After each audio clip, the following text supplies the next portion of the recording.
అందరికీ నమస్కారం। ఈ రోజు నుండి నేను మాఘమాసంలో విశిష్టమైనటువంటి మాఘ పురాణాన్ని చదవబోతున్నాను। ఈ రోజు మాఘ పురాణం 1వ భాగం।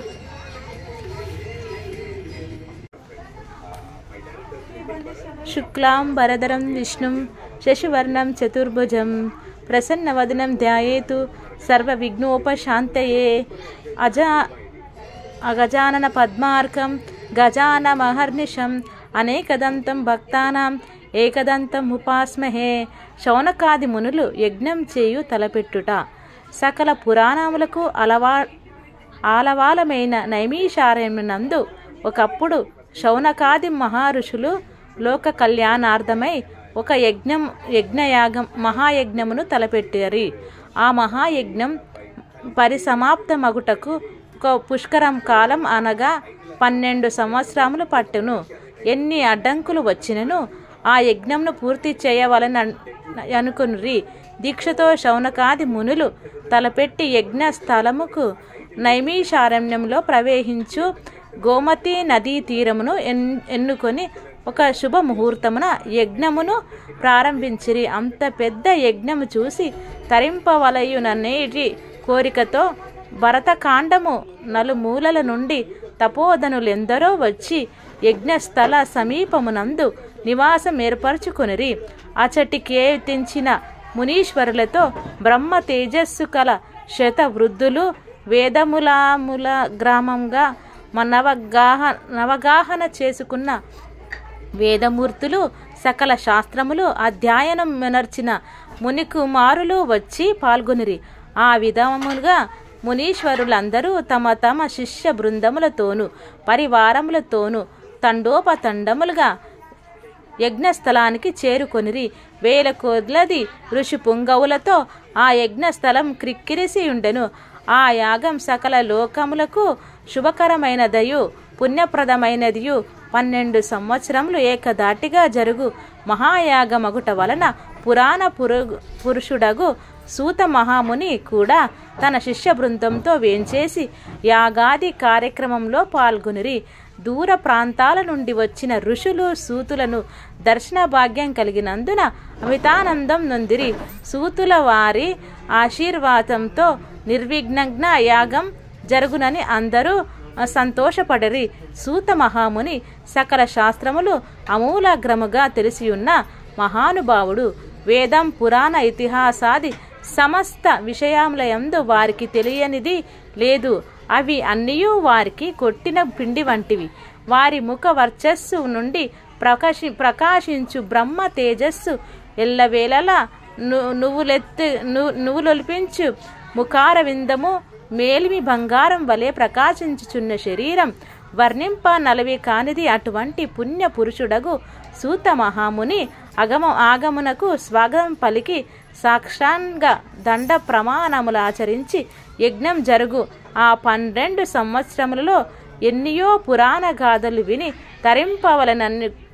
తరింపవలనని కోరికతో ముని పుంగవులందరూ వేంచేసి ఉండిరి। సూతుల వారు శౌనకాది మునులు కోరికను గ్రహించినారు। ఇటువంటి పుణ్య కార్యమునందు పురాణ పఠనం గావించి అశేష ముని సత్తములను తృప్తిపరుచుట తన విద్యుక్త ధర్మమని ఎంచి వారి కోరికను మన్నించినాడు।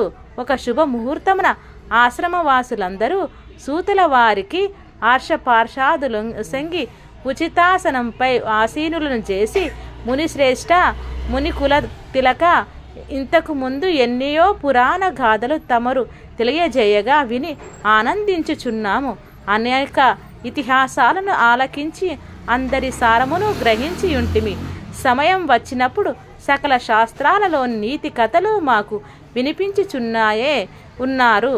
అయినను మీ బోటి సిద్ధ పురుషులు 14 లోకాలను సంచరించు చేసి ఉన్నందున ఎన్నో విషయాలను మీరు అవగాహన చేసుకున్నారు గాన వినదురు విషయాలేమైనా ఉన్న ఎడల విరామ కాలములో మాకు వినిపించవలయునని శౌనకాది మునులు ప్రార్థించిరి।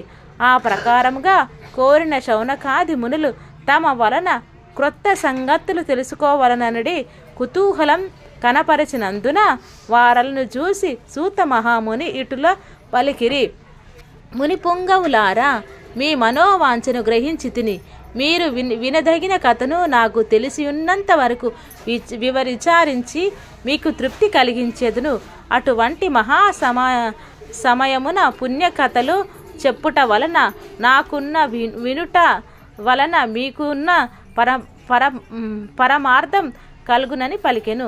శౌనకాది మునుల కోరిక సూత మహాముని అడిగినదే తడవుగా వారందరకు అంగీకరించారు. ధన్యులమైతి మని మునులందరూ అమితానందము నొంది సూతుల వారి పాదములకు కండ్లు కద్దుకొని సూత మహామునితో, ఆర్య పద్మపురాణమునందు లీలమేయున్న మాఘమాసం యొక్క మహత్యమును మరల వినవలయుననడి కుతూహలం కలుగుచున్నది. అదియునుగాక రాబోవు మాసం మాఘమాసమే అయినందున ఆ మాస మహత్యం ఆచరించవలసిన విధానం మాకు వివరించవలసిందిగా కోరిరి. ఆ విధంగా శౌనకాది మునులు ఇతర తపశ్శాలులు కోరుట వలన మా సూత మహర్షి మిక్కిలి సంతసించి ఇట్లు పలికిరి: ముని పుంగవులారా, మీరందరూ అతి ముఖ్యమైన విషయాన్నే అడుగుచున్నారు. మాఘమాసం కూడా ప్రారంభం కాబోతున్నది. ఇటువంటి సమయంలో మాఘపురాణం వినుట వలన కలిగే ఫలము అంతింత కాదు. అదియునుగాక ఈ మహాయజ్ఞం జరుగుచున్న సమయంలో మాఘమాసం యొక్క మహత్యం విని మీకు వివరించవలసిన భాగ్యం కలిగినందుకు నేను అదృష్టవంతుడనే కాన సావధాన మనస్కులవై ఆలకింపుడని సూత మహర్షి ఇట్లు వివరించెను. నేనా నా తండ్రి శిష్యుడగు రోమ మహర్షి శిష్యుడను. అతడు మహాతపస్వి జ్ఞాని. ఆ తండ్రి వద్ద సకల శాస్త్రమును అభ్యసించెను.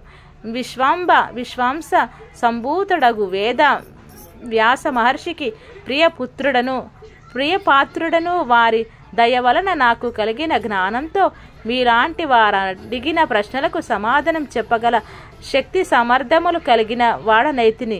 నేను తెలియజేయుచున్న నీతి బోధలు సకల లోకాలకు శుభములు కలుగును.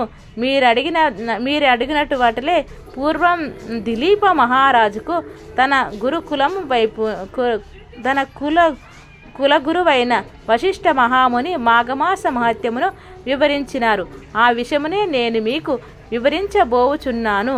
ఇది మాఘపురాణం 1వ అధ్యాయం సంపూర్ణం. జై శ్రీమన్నారాయణ.